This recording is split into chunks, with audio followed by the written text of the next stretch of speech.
അതൊക്കെയായിരുന്നു ഒരു ബുദ്ധിമുട്ടായിട്ട് തോന്നിയത്. എന്നാൽ GD റിപ്പോർട്ട് വേണമെന്ന് പറഞ്ഞു.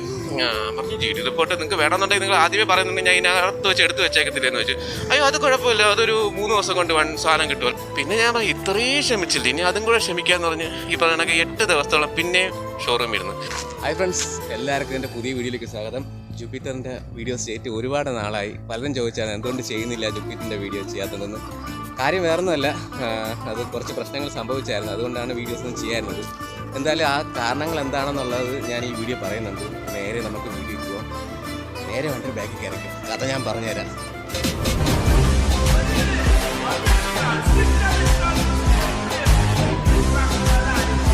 ജീവിതത്തിൽ പല ബുദ്ധിമുട്ടുകളും ഉണ്ടായിട്ടുണ്ട്. പക്ഷേ ഒരു വണ്ടി കൊണ്ട് ഇത്രയും ബുദ്ധിമുട്ടുണ്ടാവുമെന്ന് കാട്ടിത്തന്നൊരു അനുഭവമാണ് ഈ കഴിഞ്ഞ കുറച്ച് നാളായിട്ട് എനിക്ക് സംഭവിച്ചത്. അതായത് ഒരു 3 മാസത്തെ മുന്നേ സംഭവിച്ചൊരു കാര്യം.